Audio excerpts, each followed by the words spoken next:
Welcome everyone to Mishnah and Menachot, starting a new book in our continued series. Mishnah in Depth is sponsored by the Rifka Rosenwein Mishnah Division in her memory by her family.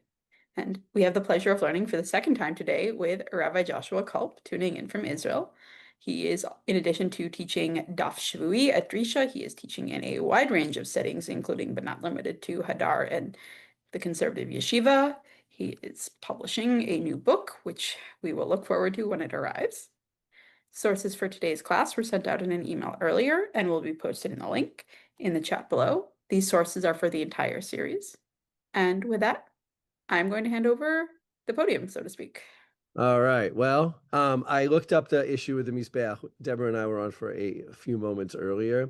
So the Mizbeach HaNechoshet, just a couple terms. The Mizbeach HaNechoshet is like the regular altar, but that the Mizbeach HaNechoshet was in the Mishkan, and then in the temple, that's the regular big altar that they offered the animal sacrifices on.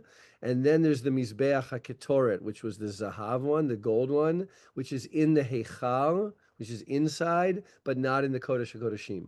It caught me off guard, reminding myself all these things. Aaron on Yom Kippur, or the Kohen HaGadol on Yom Kippur, lights the Ketoret outside of the Kodesh HaKodeshim and then goes into the Kodesh HaKodeshim.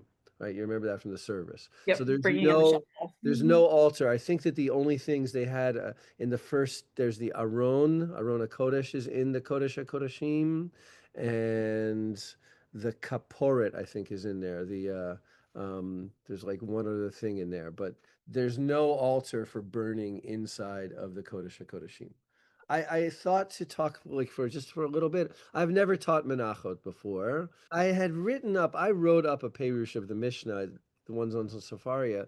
I probably did that like 17 years ago. So, Bakoshi, I remember Oh, what happened wow. Okay. yesterday. That's a long time. And so I wanted to reflect a little bit about like what makes learning Mishnah Menachot interesting, or what can make learning Menachot. And Menachot is Okay. full of a lot of details. I'll be honest with you, like just memorizing endless details. I usually need to like something else going on to help me conceive of what's going on and why I should bother with You it.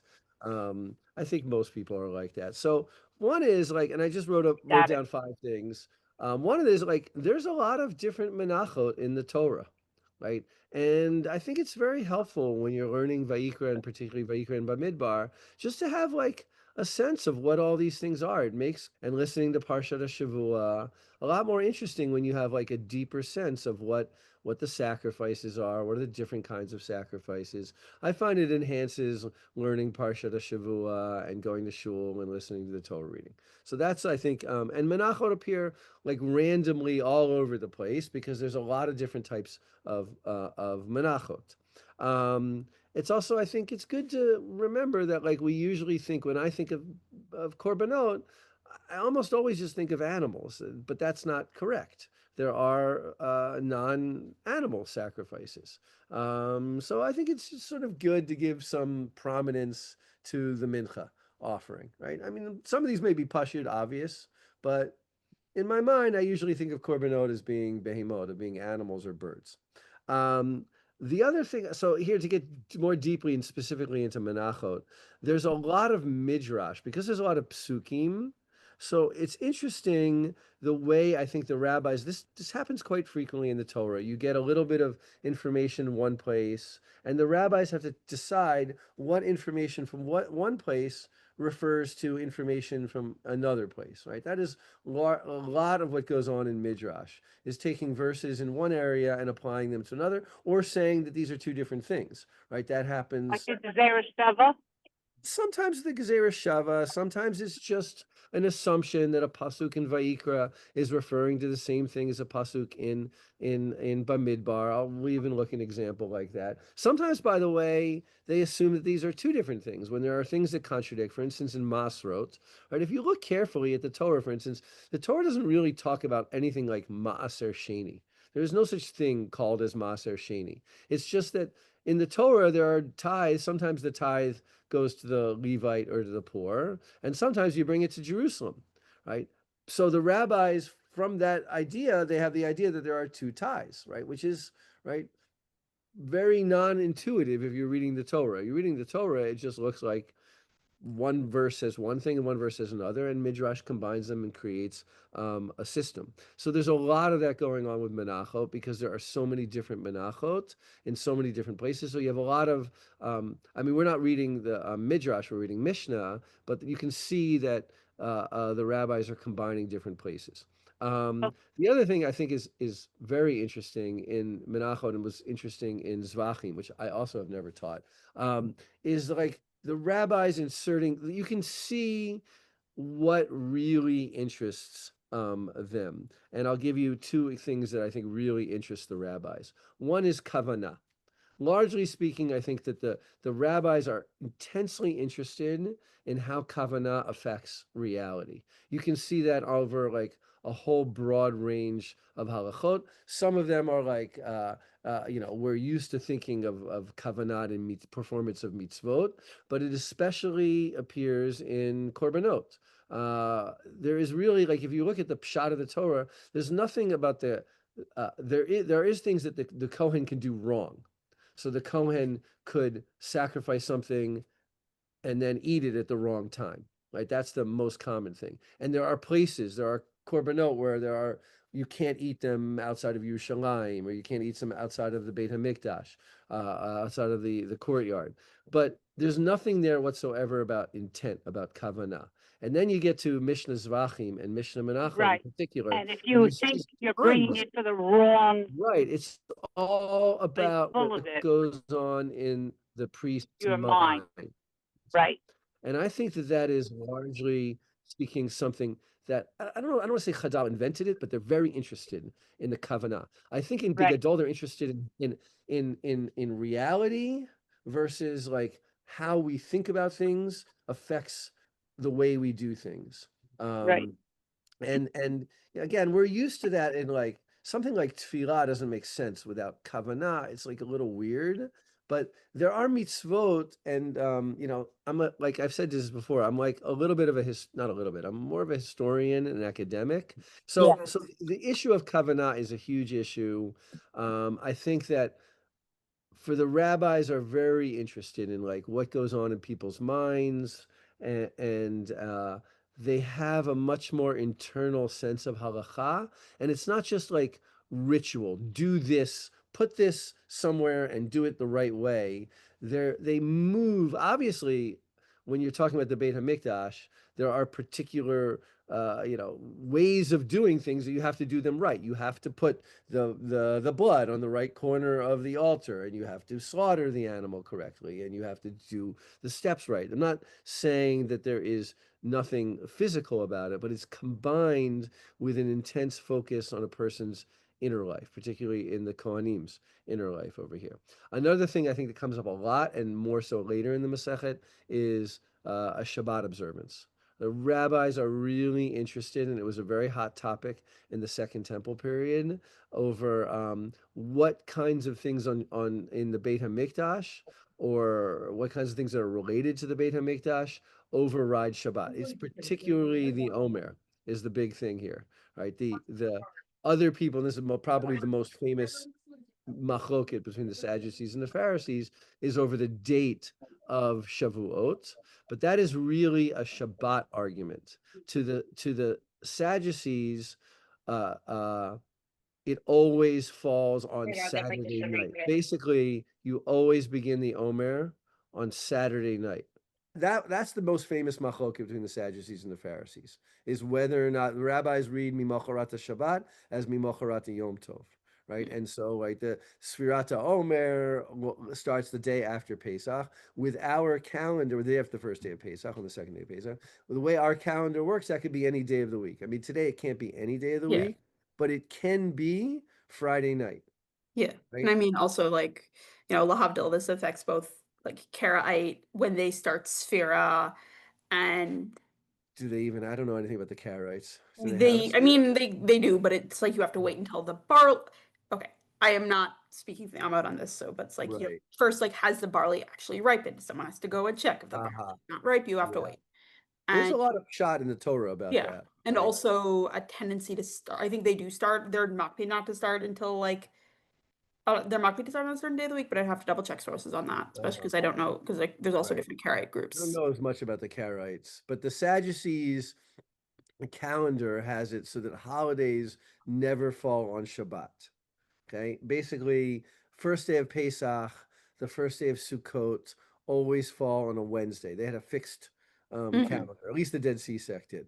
And part of that is to prevent, I think most scholars think it's to prevent Shabbat, basically a conflict between the holiday sacrifices and Shabbat. Obviously, there are sacrifices on Shabbat. You've got Musaf and you've got the Tamid. That's explicitly in the Torah. But there's echoes of this. This is like going too far afield. There's echoes of this in arguments about whether you do smicha on the holidays and on Shabbat. So like there's a lot of early machlokot. That's in the beginning of Chagiga. In any case, getting back to the Omer, which is a mincha, the rabbis think that that could happen on Friday night, meaning the Seder would be, Thursday night. Or Beit HaMikdash doesn't exactly Seder, but the Korban Pesach would be eaten on the Thursday night, and Friday night you would go out on Shabbat and harvest the Omer. Right, the whole 10th chapter, when we get to it eventually, is to emphasize that even though it's Shabbat, the the Omer's dochet Shabbat. They're like very interested them a lot in this Masechet, is what things can be done, particularly in the later parts of the Masechet. Those are two things I think are very interesting. Yeah, because like you can't cut the barley for the Omer on Yantiv because that's preparing for after Yantiv. So right, but the other calendar would never have that on Friday night. Right? It's not so much Yom Tov is the problem, it's Shabbat, right? It's Friday night. Right. Obviously, they don't have a second day of Yom Tov in the Mishnah. The other thing I think is interesting with Menachot, and this would be true throughout Kodashim, but in particular, Zevachim, it comes up a lot in Masechet Midot and Tamid. Those are the two that come up a lot. Like, where are they getting? When do they have Misorot, traditions that are from the Second Temple period that they remember? Right, because they're talking about the rabbis are living 100 years or so after the destruction of the temple, like 60 to 100 years. When are they deriving it from Midrash and the Torah?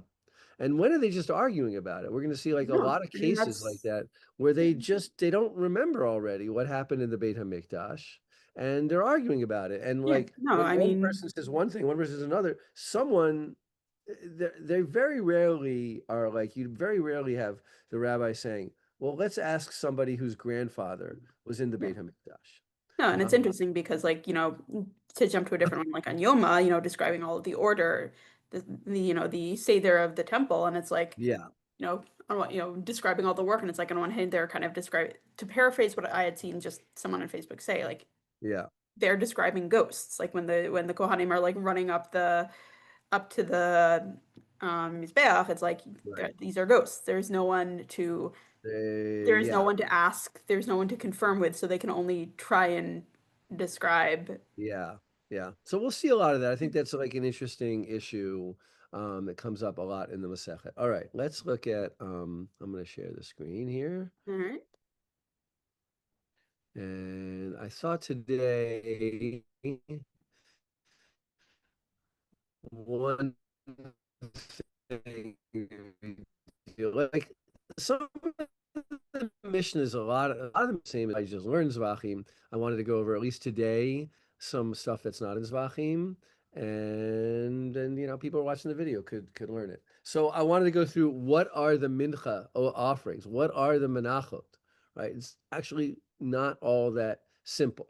So the first type of mincha is a mincha nisachim, right? This everybody's familiar with because it comes up a lot in the Torah, and we also we read it on the parshat in like the holiday parshiot, right? And it's in the Musaf. It's in the parshiot. We get that a lot in Bamidbar. So there are mincha offerings that have to be accompanied both by wine and oil, and they themselves go with olot and shlamim, right? So whether or not it's a mandatory one, I'll just read the verse. Vasitem isher Adonai, ola o zevach, All right, so it could be either of those two. The olah is wholly offered. The zevach is eaten by the kohanim. Lefalen neder o b'nedava, so that would be a voluntary one. You voluntarily offered one. Or right, or a holiday one, which would include the tamid, right? V'hikriv blah blah blah. We'll skip the rest of the verse. Hamakriv korbano, v'hikriv hamakriv korbano laHashem minchat solet isaron baru berivit hahin shemen. So accompanying with that sacrifice, you have a mincha with an isarona, a tenth of an ephah, which I think most people think it's about 2 liters. So it's like it's a large amount of bread, not a giant amount of bread, but it's a significant amount of bread, and it has to be mixed in with oil. I was even reading somewhere today that a lot, like most of these are matzah, right? Most of these are not given any time to rise, so they would have been like obviously a lot flatter. Some of them would have been like thinner, kind of maybe a little more like pancake like. Right, you mix some oil and some flour. That's a translation I see a lot. Yeah, a pancake kind of thing. All right, and then it's just going to depend on, and you also have to offer some wine with it, right? The wine just gets poured on the altar, and the mincha. I think the mincha over here is fully burned, if I remember correctly. Yeah, it's entirely burnt on the altar. Nobody eats those menachot. So then there's the that's the mincha that goes with other sacrifices. That's mincha type 1. There are mincha offerings that are independent, and there's a few of those. So here's a good example of like midrash. One of them is the omer, right? We're familiar. We talked about the omer. The beginning of Vayikra talks of v'im takriv minchat bikurim. All right, Hashem, Aviv, Kalui, Ba'esh, Geris, Carmel. Geris are grits. I never realized this the other day that the rabbis refer to grisim, which are grits, and it's the same word as here, Geris, right? That's the early. So the rabbis interpret this mincha offering as being the Omer offering that would be offered at the beginning of the Omer period. Right over here, you get these are verses that are more familiar with us. Reshit Ktsirchem El HaKohen. And that has its own rules. This is one where it's eaten by the Kohen, right? You can see that over here. V'hiktir HaKohen et azkarata. It doesn't say it explicitly, but the Kohen burns some of it. Okay. Migarsa umishamna al kol levanata, right? With the grits, the girsa, that's the grits, and the oil, right? The rest is eaten, although it's not said there, it's said elsewhere that they're eaten. Okay, another very popular topic that it's really helpful. It was helpful to me learning all this to get them all in my mind, what all these are. The famous shtei halechem. So that's the Shavuot offering. That's chametz. Okay, is only 2 menachot that are chametz: the shtei halechem for Shavuot, and the showbread and the lechem apanim is chametz. Okay, you can't put chametz onto the altar. So all of these things are not put onto the altar. Although it doesn't say that explicitly over here. There's another pasuk, I think it's in Vayikra Zayin. I forget where Vayikra. I don't remember exactly. The pasuk says you're not allowed to put any chametz onto the mizbeach. So since, right, this is the offering at the end, right? If you think about it, it's like the Omer period is classically between the barley harvest at the beginning and the wheat harvest at the end. So that's what you have. You have 2 different menachot. You have a mincha in the beginning, the Omer, and then you have a mincha chadasha, and you bring shnei esronim solet tiyana chametz tafena bikurim laHashem. Right, same word as before, although they're really 2 slightly different things, because this is the Omer and this is the shtei halechem. Okay, that one's eaten totally by the kohanim. Again, there's no handful put onto the altar because it's chametz. All right, then you get the lechem hapanim, which I never really thought of as a mincha, but it is another grain because it's not put on the altar, and I don't think it's called a mincha, but the rabbis talk about it. And those are, right, v'chachta solet, Ve'afita ota 12 chalot, shnei esronim yeh hachare achat. So you've got each loaf is made of 2/10, a little bit larger, and then you've got, probably you've seen the pictures, right? You've got 2 rows of 6 high. We're going to get into that later on. I think later in the source sheet, I even put a whole picture of it. And that's for the Kohanim. The Mishnah is going to talk about that. Basically, it's always there. It gets put there on Shabbat, not baked on Shabbat. It gets put there on Shabbat. It's not dochet to Shabbat. It's put there on Shabbat, and then they take the old one off on Shabbat, and they eat the bread after it's been on the altar, on the shulchan for a week, right? The shulchan haTorah, right? Okay, then you get personal standalone mincha offerings. All of these were communal ones, right? Did I put communal? Yeah, public mincha offerings. Then you have cases where a person is either obligated to bring a mincha or can bring a mincha, right? Voluntary. So there's 2 cases where a mincha is brought for a type of chet.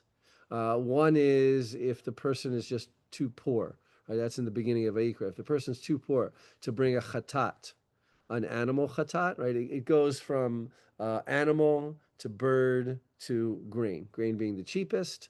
And so that is the minchat, what they call a minchat choteh. It only is there for certain averot, right? That's in the beginning of Vayikra Hey. And then the sota, which is a different kind of chet. Both of those do not have oil or incense, no livona and no oil, because they're chet, and so they're like the simplest, plainest, probably didn't taste very good if you just took some flour and mixed it with water and then baked it and didn't let it rise. It is not going to taste very good, right? It's going to taste pretty bad. It's going to taste worse than matzah, probably. Well, I guess essentially is plain old matzah, but I think it's going to, I don't know. Yeah, you've got soft matzah at that point, so it's... Yeah, I don't even know if it would be that soft. It depends on whether, like today, when we make matzah, it comes out hard, it's because we No, make but it like very soft soft. matzah I guess if specifically. it's thicker, it would be softer, Yeah. right? Soft matzah tastes. Have you had soft matzah? Yeah, It's terrible. It tastes terrible. Yeah. One of my things that drives me crazy, and people are like, it tastes like lava, like No, it pita. doesn't. I'm like, no, it doesn't, because lava, what is lava? You let it all rise, and then you roll it thin, right? Like pizza dough. Also, laffa has oil in it. But even if it didn't, I mean, you can make pizza dough and let it rise. And we do this all the time. You let it rise. I guess there's some oil in it, but you let it rise, and then you roll it flat. Once you let it rise, it tastes much better. It's like it gets chewier, it gets that good consistency. But if you just take some flour and water and roll it into a pancake on your table and cook it, and if you make it thick, not so good. All right. But, Yeah. that's why you don't do a chet, and then you don't need to bring a minchat choteh. What can I say? All right. Now there's a pasuk here. Here's a good case where you can see some midrash in action. This is from Vayikra Vav, and I just wanted to show how it's a very difficult pasuk. Zeh korban Aharon uvanav asher yikrivu Hashem b'yom himashachoto. So it sounds like the beginning is this is like when Aaron and his kids begin their service at the Mizbeach. They have a special mincha that they're supposed to bring. B'yom himashachoto, on the day when they're anointed to be the Kohanim. Asirita ifa so mincha, and then you get this puzzling word tamid, right?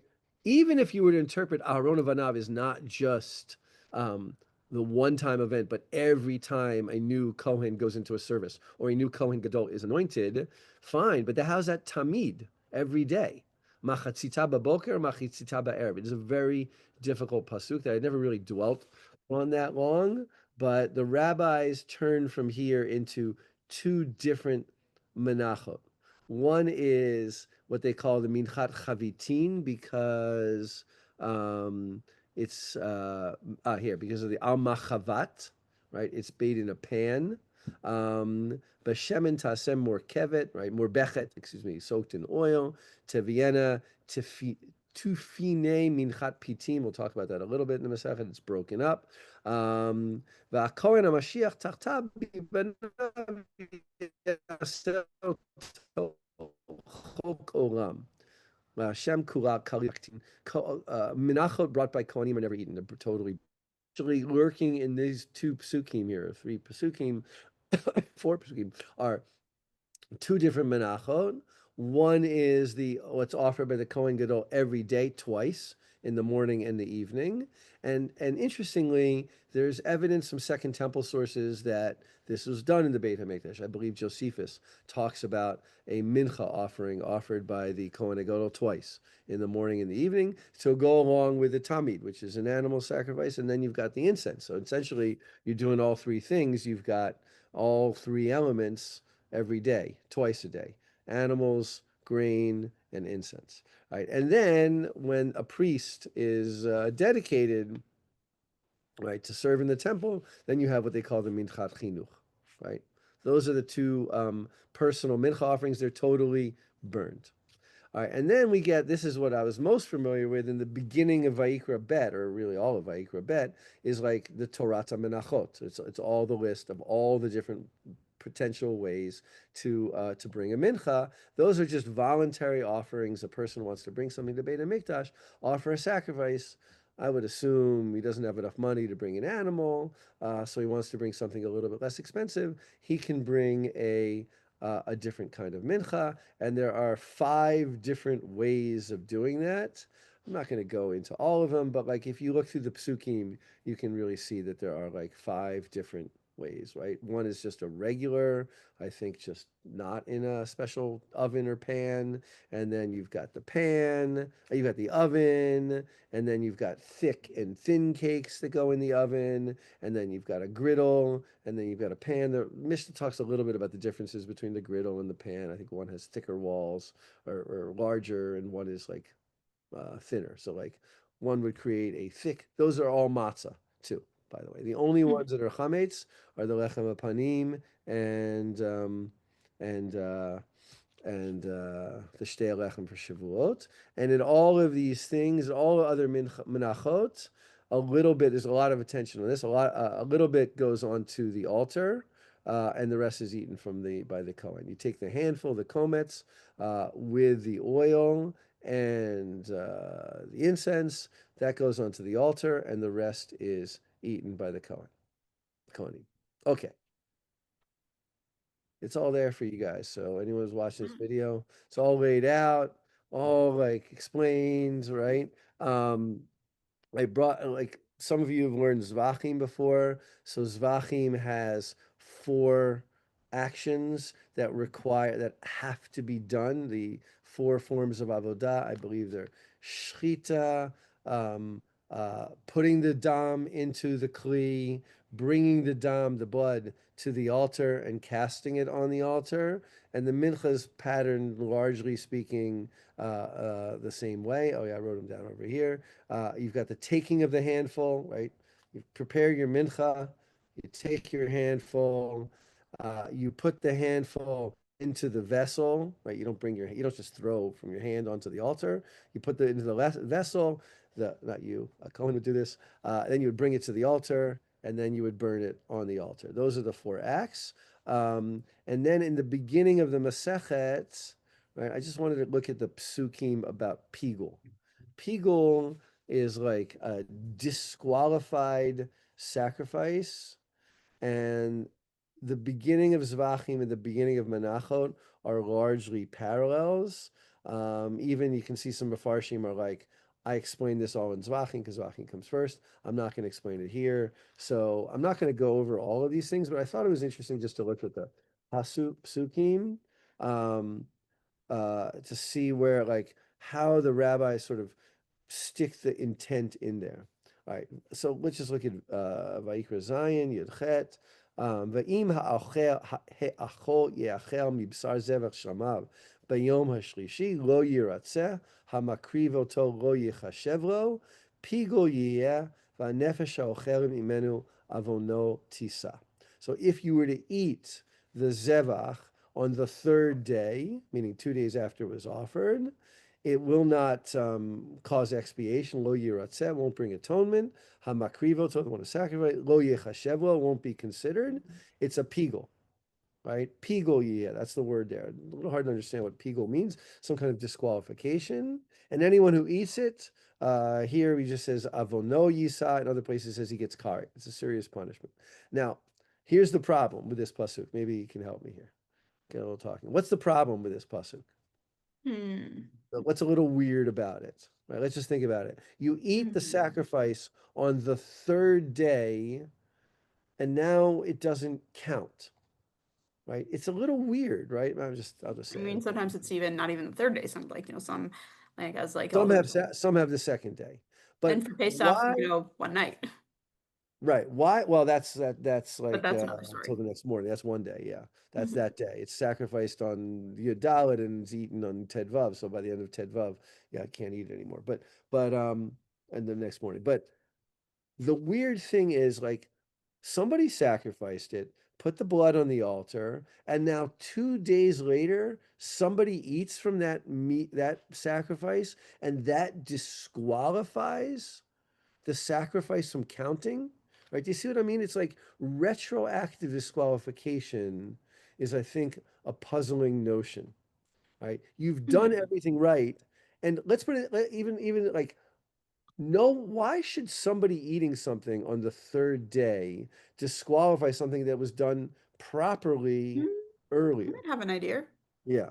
Maybe the sacrifice process is not complete until the sacrifice is eaten. So you may think you're retroactively invalidating it, but the Yeah. process, but like the clock is still running. And Yeah, so but it's not a retroactive invalidation. It's like you were doing, steps A through Y correct, and then you tripped on step Z, and then the whole. So it's not, yeah, it's but not, it's the not problem is I you don't don't think it's have to eat it retrospective. though. You don't have to eat it though. That's the problem. Retroactive. The hanotarmi menu ad boker tisaref, right? You have to burn Okay. it, Or okay, right? fine. Disposal is the last step, So whether that's it through eating could or be. burning. And if you don't do that right, then you know Yeah, I gonna think be you could be punished. right, right? You could be right, and like it's not impossible, but it's still a little weird, I still think, to think that like you did the action correctly, and now it's retroactively undone. Let's say you were like chas v'chalila to die in between, right? So did you die with kapara or without kapara? Like, how do you retroactively undo something? There's another place where came up with that. I remember thinking about this from some other halacha that it's a little I've taught this a million times with the afikomen. I don't want to get into it, but like basically, if you read certain parts of Psachim, you in the Bavli only, you could get the idea that you could fulfill the mitzvah of matzah, and then when you eat something afterwards, you unfulfill the mitzvah of eating matzah, which is a very weird way of thinking of something. For somebody who thinks the mitzvah of matzah can only be fulfilled by eating matzah at the end of a meal, what happens? Like I ate some matzah. And in Hebrew we say, "Ani misamen vi." I put a little check. I fulfilled my mitzvah of eating matzah, and then I go eating something else, and now I uncheck it. Like usually, you can't undo performing a mitzvah, right? So in any case, I can't prove that. What I can tell you though is the rabbis universally think that the pigul over here is when a person sacrifices it with the intention of eating it on the wrong time later, right? That's what Rashi says, and that's reflective of Chazal. V'im hayachol yeachel b'mechashev b'shrita le'ochlo b'shlishi hakatuv medaber.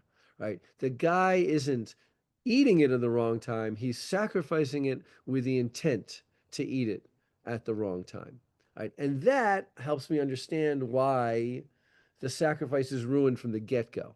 The priest, the Kohen, or well, with Shrita, it doesn't have to be a Kohen, it could be an Israel also, right? Who is ever sacrificing and who's ever performing any one of those four labors, either with a korban, with a zevach, or with a mincha, if he thinks about eating it at a time when he's not allowed to eat it, he's rendered with thought the sacrifice is invalid.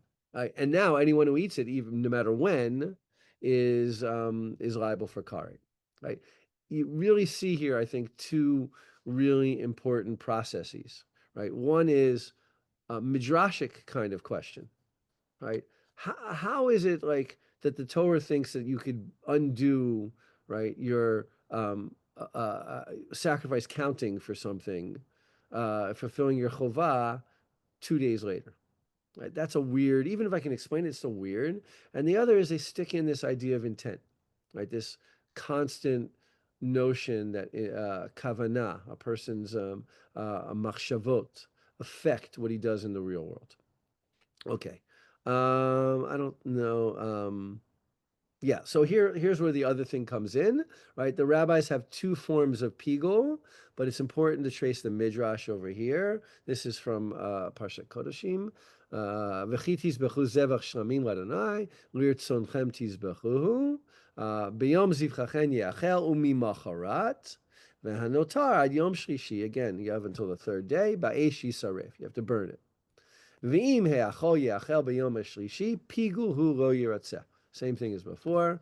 Va'achlav avono yisa. You get an avera, right? An avon. Ki kodesh Hashem chirel v'nichrata nefesh hahi me'ameh. You get karet. Right, now look what Rashi does over here. Im eno inyan lechutz lizmano, right? If this pasuk cannot be talking about somebody who has the intent to eat it after the time has already expired, even though that's exactly what this pasuk's talking about, right? V'im he'achal yachal bayom hashlishi, right? On the third day, the pasuk is talking about zman, about time, right? But obviously, a very big concern of the rabbis is that verses don't repeat themselves. We don't want a pasuk in Vayikra Yud Tet teaching us the same thing that we already learned in a pasuk in Vayikra Zayin. Sharei kvar ne'amar, imei echol yechal mi basar zevach shamav. Tnehu linyan lechutz mekomo. So you get a new halacha from Chazal that a machshava, an intent, can make a bad intent, can make a sacrifice, a mincha or a zevach, pigul, even when it's when your intent was to eat it in a wrong place. Welcome back, Debbie. So again, I think it's really, I find this really interesting. I'm actually, now that I'm talking it out to you guys, I'm finding it more and more interesting the more I talk about it. Just the intense role that Midrash plays in forming the beginning of Zevachim. I'll go over it like sort of a summary, right? The Torah talks about sacrifices. The Torah has one subject, that if you eat a sacrifice after the time has expired in which you can eat that sacrifice, the sacrifice is pigul. You get punished by karet, serious punishment. And on top of that, the korban doesn't count. Right? And as I was talking with Kayla a bit about before, it's a little weird to have a case where you fulfilled your obligation, you brought your korban, you put the blood on the altar, you did the shechita in the correct way, you did it all in the same way, and then 2 days later, or let's be even more exaggerated, I take some of the meat of this korban and I save it and I put it in my freezer, and 10 years later, 10 years later, I eat some of that meat. Now, a sacrifice that I did 10 years earlier is undone as counting for me. And, I didn't fulfill my obligation to bring that sacrifice. I'm not saying I can't explain it. I'm saying that it's a little weird. Usually when we think of something, you've performed a mitzvah. You took your lulav and you shook your lulav. You're done. You did your mitzvah. Maybe there's some minhagim to carry it around here or there, right? You heard the shofar. You can't undo that. You heard it. There's no such thing. You did it, right? There's no such thing as undoing a mitzvah like that, right? How is it that if I have to bring a korban and I did it 100% properly, now 2 days later I'm undoing it? So the rabbis switch it around and they say he didn't do the sacrifice properly from the get-go. It wasn't just that he ate the meat at the wrong time. It's that when he sacrificed, his intention was to eat the meat later on at the wrong time. That is pigul to the rabbis, and it has to do with kavanah. However, one more step, the verses appear twice, right? The same verse essentially says the same thing as Rashi acknowledges. So what do? They say, well, pigul can be formed not just by the intent to eat something at the wrong time, but also to eat it in a place where I'm not allowed to eat it. Right? But when you go to the Mishnah, you see that the rabbis retain a little bit of the sense of the pshat. right? Because when you'll see in the Mishnah, and this is in Zevachim and in Menachot, if you sacrifice with the intent to eat it at the wrong time, you get karet for eating it, right? You can't get karet for the intent. You get karet if someone comes and eats that sacrifice. But if you sacrifice it with the intention of eating it in the wrong place, the sacrifice is pasul, but there's no karet. That's like a little bit of a retention of like the Torah's karet is only for people who sacrifice in the intention to eat it at the wrong time, not in the wrong place. And if you want, I'll give you another thing that I think is very interesting. There was a professor I had at Bar Ilan, who's passed away, unfortunately, very young, named Aaron Shemesh, Zichrono Livracha, who wrote a book about punishment in Sifrut Chazal. And he pointed out the rabbis do not add any punishments to those that are there in the Torah, right? They have the Torah's punishments, but they don't add, like in the Dead Sea Scrolls, they add the death penalty. Cases the Torah doesn't give the death penalty, the Dead Sea sect added the death penalty. The rabbis are very strict to limit the death penalty only to things, and karet as well, only to things that are there in the Torah. So this is like a little bit like one of those cases. I don't think you mentioned this, right? Karet is in the Torah for chutz lemizmano, for outside, having the sacrifice outside of its time. They think that a wrong intent will disqualify a sacrifice also if you intend to eat it in the wrong place, right? Sacrifices are limited. Some can only be eaten in the temple, and some can only be eaten in Jerusalem. But I don't think there's any sacrifices that can be like brought home, right? They have to be eaten in some place of kedusha, some level of kedusha. But there's no karet for that. All right. I brought here, this is just a translation from Tiferet Yisrael, the order of how you do a sacrifice. And we only have about 10 minutes left. So I wanted to see, there's a lot of these mishnayot are all there in Zevachim. And since Mishnah Yomit goes kind of a little fast, I think I'm going to skip a little bit of that because Debbie, you learned Mishnah Zevachim, right? Right. Yeah. So a lot of the first chapter is just almost, some of it's almost like a word for word repeat of Zevachim. So I don't know if we need to learn all of it over again. It's like literally word for word. I'm trying to think in the last 10 minutes. So I'll show you, here's what I mean by things that interest the rabbis. You can look, let's try an example. And this is something I like to do. I like to try to read the Mishnah and see like, what beyond the simple information that you have in the Torah, maybe not so simple, and what beyond like instructions on how to do things. I'll say this another way. The Mishnah, right? There's a reason why we're learning Mishnah, and yet I had to bring in I think the Tiferet Yisrael is like the 15th century, a 15th century commentary that finally tells you like how to do a mincha. Right? You could read all of Mishnah Zevachim and all of Mishnah Menachot, and let's say you're a Kohen, and you show up in the Beit HaMikdash, and you're like, I learned Mishnah Zevachim, I learned Mishnah Menachot, and you still don't know how to do it, right? You know a lot about like problems that could happen, you know a little bit about consequences